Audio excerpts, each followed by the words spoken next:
Halo sahabat Pametik, ketemu lagi dengan gue Alpin, seseorang yang punya komitmen untuk sepak bola Indonesia. Masih di Liga 1 BRI. Kali ini gue mau ngebahas pertandingan antara PSIS Semarang melawan Bali United.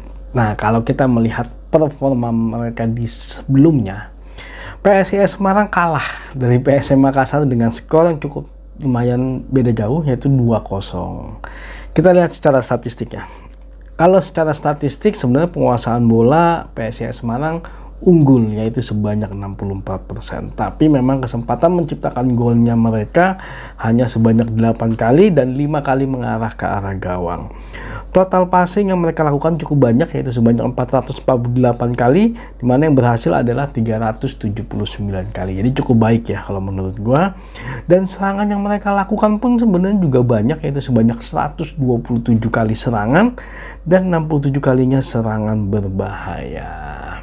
Nah, jadi kalau gua nonton pertandingan ini, memang PSIS Semarang mempunyai permainan yang cukup bagus kalau menurut gue. Bahkan serangan mereka juga cukup bagus kalau menurut gue. Tapi memang kita akui bahwa PSM Makassar mempunyai lini pertahanan yang cukup solid kalau menurut gue. Apalagi memang kemarin mereka sudah melakukan rotasi pemain, dan sepertinya memang rotasi pemain yang dilakukan oleh PSM Makassar adalah persiapan untuk menghadapi PSIS Semarang. Ya sebenarnya secara serangan udah oke kalau gue ngelihatnya PSM. Cuman sayangnya ya, efektivitas mereka dalam melakukan finishing yang kurang begitu efektif lah kalau menurut gue. Jadi walaupun memang serangan mereka kadang-kadang ada yang nyampe berbahaya, tapi ya mereka dalam hal finishing sangat kurang sekali sih kalau yang gue lihat. Padahal kemarin di performa mereka sebelum-sebelumnya secara finishing mereka bagus, tapi memang ketika dia ketemu dengan PSM Makassar yang mempunyai lini pertahanan yang cukup solid, nah ini menjadi masalah lagi. Secara mental biasanya orang itu frustasi.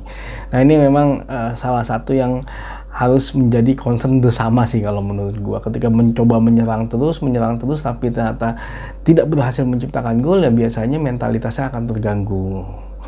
Oke, nah kalau kita lihat pertandingan sebelumnya dari Bali United juga harus kalah dari PSS Sleman dengan skor 2-1. Kita lihat dulu secara statistik ya. Kalau secara statistik sebenarnya penguasaan bola Bali United lebih unggul, yaitu sebanyak 53%. Kesempatan menciptakan golnya juga sebanyak 16 kali. Dan tembakan ke arah gawangnya sebanyak 10 kali. Total operan yang mereka lakukan ya masih kurang begitu banyak, cuman hanya 300 operan dan 240-nya operan yang berhasil. Nggak beda jauh sebenarnya dengan PSS Sleman. Nah, secara serangan mereka kalah, mereka hanya melakukan 87 kali serangan, sedangkan PSS Sleman sebanyak 98 kali serangan, sedangkan serangan berbahayanya mereka sebanyak 77 kali.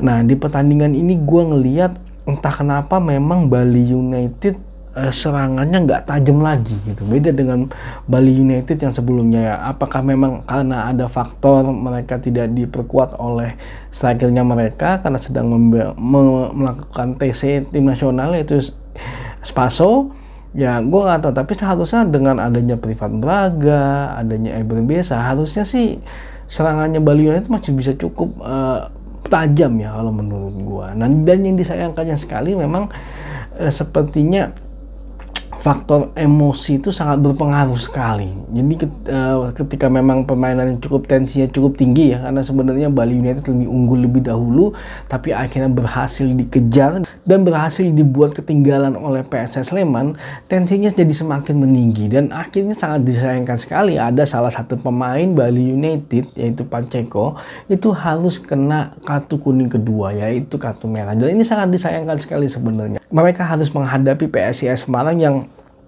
secara lini serangnya cukup tajam ya kalau menurut gua. Ya ini memang kesalahan fatal sih kalau menurut gua dari Bali United, karena emosi akhirnya kinerja timnya bisa terganggu. Nah ini harusnya nggak seperti itu sih, dan pelanggaran yang dilakukan oleh Pacheco pun kalau gue ngeliat sangat tidak profesional sekali lah, karena memang kepancing emosi ya. Nah ya memang itu udah susahnya di Liga 1 ya, karena mungkin kadang-kadang menganggap keputusan wasitnya tidak mendukung segala macam ya, banyak faktor lah di Liga 1 Indonesia ini memang. Nah, balik lagi ke pertandingan antara PSIS Semarang melawan Bali United. Memang performa PSIS Semarang nggak begitu jelek kalau gue bilang. Secara serangan kok udah bagus kok. Cuma memang tingkat finishing mereka yang akhirnya mereka tidak mampu mencetak gol. Nah, di pertandingan ini PSIS Semarang mempunyai keuntungan. Keuntungannya adalah salah satu pemain bertahan andalannya Bali United ya, Pacheco, itu tidak bisa memperkuat Bali United, dan itu sangat disayangkan sekali sebenarnya, sangat disayangkan sekali. Dan harusnya PSIS Semarang ini bisa mengambil kesempatan dari kekurangannya Bali United. Tapi nanti kita lihat, karena Bali United juga pasti ada pemain penggantinya, tapi ya nggak akan sekuat pemain utamanya mereka. Jadi kalau menurut gua sih sebenarnya di pertandingan ini harusnya PSIS Semarang bisa mengalahkan Bali United. Tapi nanti kita lihat seperti apa, karena Bali United juga saat ini sedang mencoba untuk mengejar atau membalikan posisi yang mereka di puncak klasemen lagi ya, puncak klasemen sementara Liga 1 BRI. Tapi kalau permainannya Bali United seperti kemarin, kurang greget, nggak tajam lagi serangannya Bali United ya. Nah, harus ada perubahan yang cukup signifikan lah di Bali United kalau memang dia mau memenangkan pertandingan melawan PSIS Semarang. Oke, terima kasih udah nonton video ini. Jangan lupa saksikan ulasan dan juga prediksi dari pertandingan Liga 1 BRI di channel ini. Maju sepak bola Indonesia, Indonesia juara.